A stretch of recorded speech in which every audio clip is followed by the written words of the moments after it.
जय हिंद दोस्तों। तो कैसे हैं आप लोग? आशा करता हूँ अच्छे ही होंगे। तो आज हम लोग फिर से मौजूद हैं एक नई क्लास के साथ, जिसमें चैप्टर 2।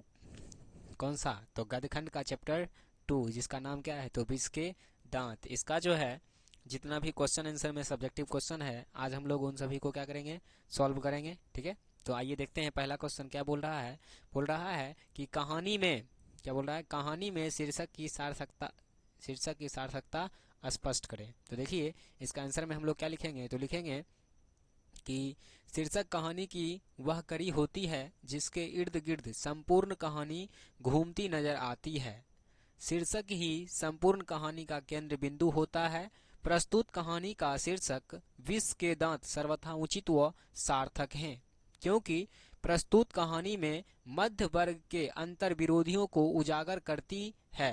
माना मानो कहानी के जैसा ठोस सामाजिक संदर्भ हो, क्योंकि अपनी महत्वाकांक्षा और सफेद पोशी के भीतर लिंग भेद के जैसे कुसंस्कार छिपा छिपा है, तथा दूसरी ओर गिरधरलाल जैसे निम्न मध्यवर्गीय व्यक्ति अपने अस्तित्व को बहादुरी एवं साहस के साथ बचाए रखने के लिए संघर्ष करता है और सामाजिक भेदभाव, लिंग भेद, आक्रमण, स्वार्थ की छाया में पलते हुए दुलार प्यार के कुपरिणामों को उजागर करती है। ठीक है, तो इस प्रकार से हम लोग, कुछ तो डर रहा होगा पहले से, सर जी इस पहला का इतना बड़ा आंसर होगा? अरे भाई, इतना बड़ा आंसर होगा क्यों?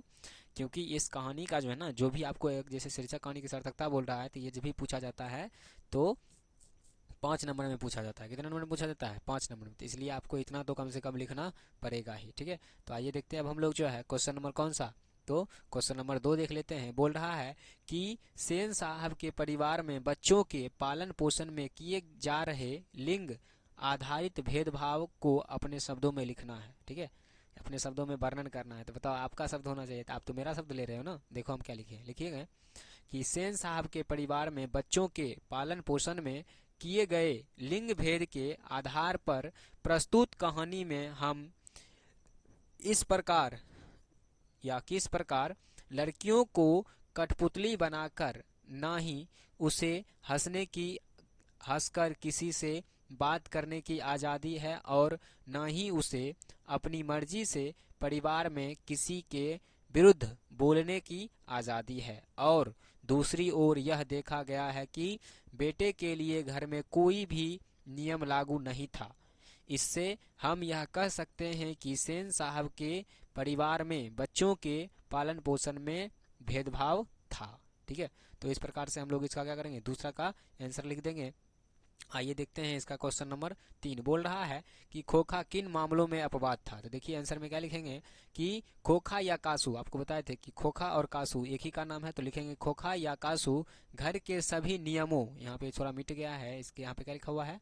नियमों, आपको याद रखना है। ठीक है, तो नियमों में अपवाद था। जैसे घर में यदि बोला जाए कि आज इस काम को नहीं किया जाएगा, तो वह उस काम को करने में हमेशा तत्पर रहता था। इसलिए कासू को घर के सभी नियमों में के लिए क्या माना गया है? तो अपवाद माना गया है। आप चाहो तो इसमें और लिख सकते हो, कोई दिक्कत नहीं है। ठीक है, आइए देखते हैं क्वेश्चन नंबर इसका 4। बोल रहा है कि सेन दंपत्ति में खोखा के कैसी संभावनाएं देखते थे और उन संभावनाओं के लिए कैसी शिक्षा तय की गई थी। ठीक है, तो आपको हमने कहानी में बताया है ना, खोखा को जो है सेन साहब क्या बनाना चाहते थे। आइए देखते हैं। बोल रहा है कि सेन दंपत्ति खोखा को अपनी तरह इंजीनियर या बिजनेसमैन बनाना चाहते थे। उन्हें लगता था कि आजकल की पढ़ाई लिखाई में फिजूल है, और उन्हें लोग कहते थे कि the garden school the kindergarten school में भेज दो। लेकिन उन्होंने इंतजाम किया कि कारखाने का बढ़ई मिस्त्री 2-1 घंटे के लिए आकर उसके साथ कुछ ठोक ठोक पीट किया करे। इससे बच्चों की उंगलियां अभी से ही औजार के से वाकिफ हो जाएगी। यानी आपको पता है, और आगे बोल रहा है कि माँ सेन साहब के यहाँ गए गए तो वहाँ लगी गाड़ी को देखकर मदन आकर्षित हो गया और यहाँ पे हमको लगता है कुछ गलत है क्या। 4 नंबर सेन साहब की गाड़ी को देखकर वह आकर्षित हो गया। नहीं नहीं नहीं, ये आपका जो है ना आंसर यहीं पे क्या हो गया, खत्म हो गया है। ठीक है, इसका अगर और आगे तो हम आपको बता देंगे, यहीं तक आपका अभी आंसर लिखना है इसमें। ठीक है, आइए क्वेश्चन नंबर 5 देख लेते हैं। वो लगता है किसी और का आ गया है। ठीक है, इसको हम बाद में देखेंगे। आइए इसका देख लेते हैं। बोल रहा है कि लड़कियां क्या है, कठपुतली है और उनके माता पिता को इस बात पर गर्व है। देखिए इसका व्याख्या करने वाला है, तो का व्याख्या करने वाला कैसे लिखेंगे हम लोग, लिखेंगे कि प्रस्तुत पंक्ति हमारी पाठ्य पुस्तक गोधूली भाग 2 के गदखंड के विष के दांत शीर्षक पाठ से लिया गया है, जिसके रचनाकार नलिनी बिलोचन शर्मा जी हैं। प्रस्तुत पंक्ति के द्वारा कवि यह स्पष्ट करना चाहते हैं कि लड़कियां क्या है, वे तो सिर्फ कठपुतली हैं, जिससे उनके माता पिता को इस बात पर क्या है, गर्व है। आगे है कि खोखा के दुर्लित स्वभावों के अनुसार ही सेन के सिद्धांत को भी बदल दिया। इसमें देखिए इसका आंसर कैसे लिखेंगे, तो उसी प्रकार से आपको लिखना है। कैसे, तो देखिए प्रस्तुत पंक्ति हमारी पाठ्य पुस्तक गोधूली भाग 2 के गदखंड के विष के दांत शीर्षक पाठ से लिया गया है, जिसके रचनाकार नलिनी बिलोचन शर्मा जी हैं। प्रस्तुत पंक्ति के द्वारा कवि यह स्पष्ट करना चाहते हैं कि जब उनके परिवार में खोखा ने जन्म लिया तो वह उनके बुढ़ापों की आंखों का तारा था। इसी कारण से सेन साहब ने अपने घर में बनाए सिद्धांतों को भी बदल डाला। ठीक है, आइए इसका क्वेश्चन नंबर जो है कौन देखे हम लोग अभी, तो इसका देख लिए हम लोग, ख देख लिए। आइए देखते हैं क्वेश्चन नंबर इसका गौ। बोल रहा है कि ऐसे ही लड़के आगे चलकर चोर गुंडा और डाकू बनते हैं।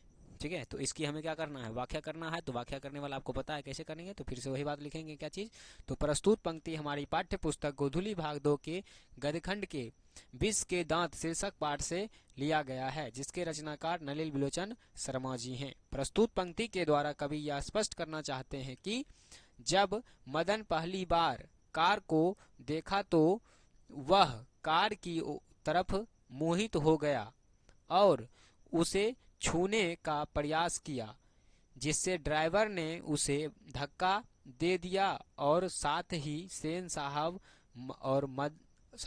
साहब ने मदन की मां को कहा। ऐसे ही लड़के आगे चलकर चोर गुंडा और डाकू बनते हैं। ठीक है, तो आइए आगे देखते हैं इसका क्वेश्चन नंबर घ। बोल रहा है कि हंस कौवा की जमात में शामिल होने के लिए ललक गया। इस पंक्ति का भी हमें क्या करना है, तो व्याख्या करना है। तो फिर लिखिएगा वही बात, क्या चीज, तो प्रस्तुत पंक्ति हमारी पाठ्य पुस्तक गोधूली भाग 2 के गदखंड के विष के दांत शीर्षक पाठ से लिया गया है, जिसके रचनाकार नलिनी बिलोचन शर्मा जी हैं। प्रस्तुत पंक्ति के द्वारा कवि यह स्पष्ट करना चाहते हैं कि जब मदन अपने दोस्तों के साथ अपनी गली में लट्टू नचा रहा था, तब वहां खोखा भी जा पहुंचा और वह भी लट्टू नचाने का जिद करने लगा, जिससे कवि कहते हैं कि हंस कौवा की जमात में शामिल होने के लिए ललक गया। ठीक है, तो इस प्रकार से हम इसका घ का आंसर लिख देंगे। आगे देखिए, आगे देखते हैं 7 नंबर क्वेश्चन का। तो बोल रहा है मदन और ड्राइवर के बीच के विवाद के द्वारा कहानीकार क्या बताना चाहते हैं। तो देखो इसका आंसर कैसे लिखेंगे, तो हम लोग लिखेंगे कि जब मदन और उसकी मां सेन साहब के यहाँ आए थे तो मदन वहां लगी गाड़ी को देखकर उसकी ओर आकर्षित हो उठा और वह उस गाड़ी को छूने का प्रयास किया। तभी उस गाड़ी के ड्राइवर ने मदन को धक्का देकर गिरा दिया, जिससे मदन गुस्से में आकर ड्राइवर के साथ लड़ने लगा और तभी घर के अंदर से सेन साहब और उनकी पत्नी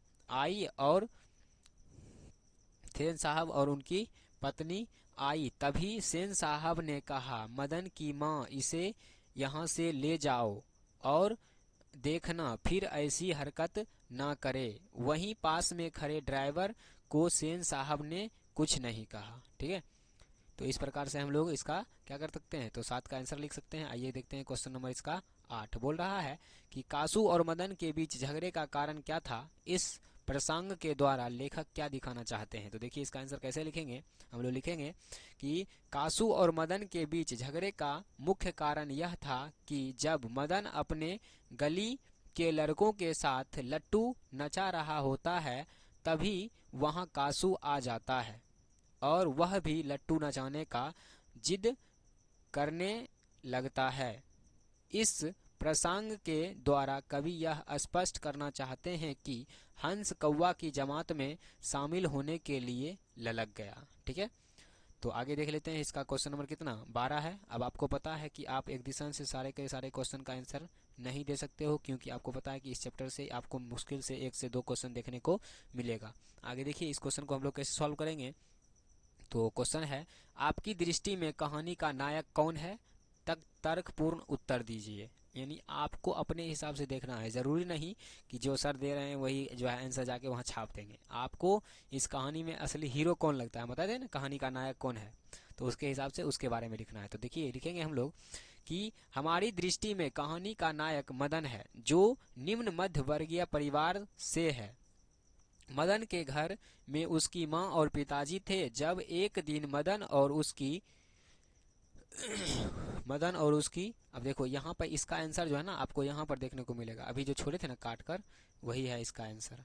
देखो कहाँ था, तो हाँ ये है। मदन माँ सेन साहब के यहाँ गए तो वहाँ लगी गाड़ी को देखकर मदन आकर्षित हो गया और गाड़ी को छूने का प्रयास कर रहा था। तभी ड्राइवर ने मदन को धक्का दे दिया, जिससे मदन गुस्से में आकर ड्राइवर के साथ लड़ने लगा। ठीक है, तो यानी इस कहानी में जो है मेरे ख्याल से असली नायक किसे माना गया हो, तो असली नायक जो है माना गया किसे, मदन को। पता है ना आपको, निम्न मध्यवर्गीय परिवार का होने के कारण भी बंदा जो है लड़ने से पीछे नहीं हटा। तो आइए देख लेते हैं। अब इसका क्वेश्चन नंबर 14 बोल रहा है कि 20 के दांत कहानी का सारांश प्रस्तुत करें। ऐसे तो सारांश हम लोग कभी किसी को बताते नहीं है, लेकिन आपको हम जो है बता दे रहे हैं। ठीक है, जो कि बहुत ही बड़ा है। ठीक है, क्योंकि सारांश का मतलब होता है पूरी कहानी को जो है ना एक पंक्ति के रूप में व्यक्त करना। तो देखिए कैसे करेंगे। लिखेंगे कि 20 के दांत कहानी निम्न मध्य वर्ग तथा मध्य वर्गीय के उनके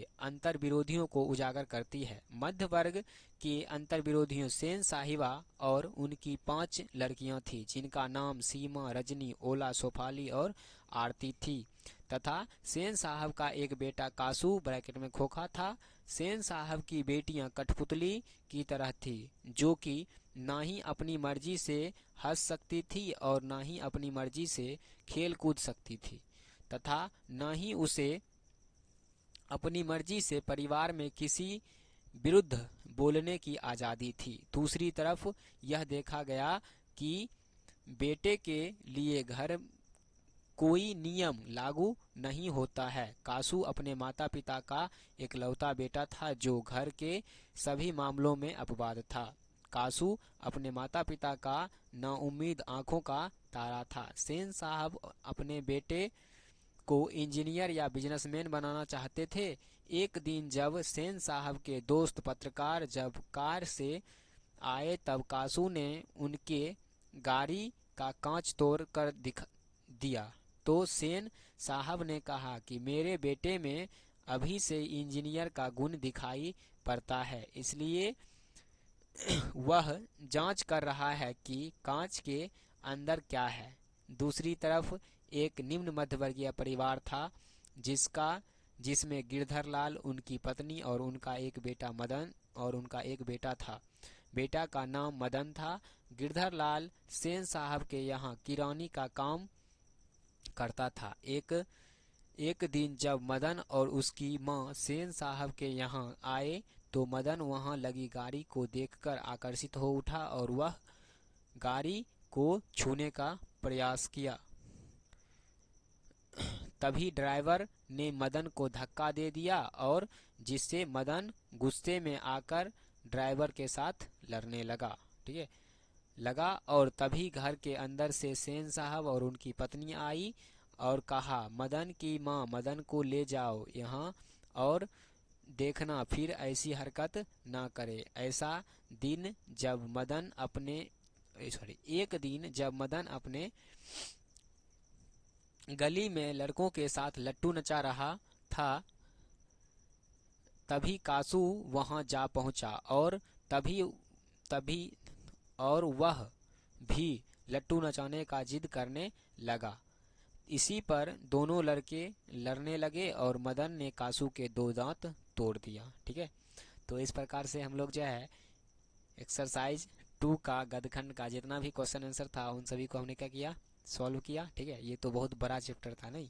खैर आपका कहानी जो है आपको समझ में आ गया होगा तो आपके लिए बड़ा नहीं है। देखो कोई भी क्वेश्चन आंसर जो है ना, ये नहीं बोलता है कि जो सर आपका लिखे हैं वही आप लिखिए, क्योंकि कहानी या कोई भी क्वेश्चन आंसर के बगल में ऊपर में वैसे ही लिखा रहता है क्या चीज़, तो विद्यार्थी यथासंभव अपने शब्द में ही उत्तर दें। तो इसलिए आपको भी अपने शब्द का ही वहाँ पे प्रयोग करना है। ठीक है ना, घबराने की कोई ज़रूरत नहीं है। तो इस प्रकार से हम एक्सरसाइज 2 का जो भी क्वेश्चन आंसर था उन सभी को हमने सॉल्व किया। तो आज के लिए इतना ही रहने दीजिए, देखेंगे विशेष अगले क्लास में। तब तक के लिए जय हिंद।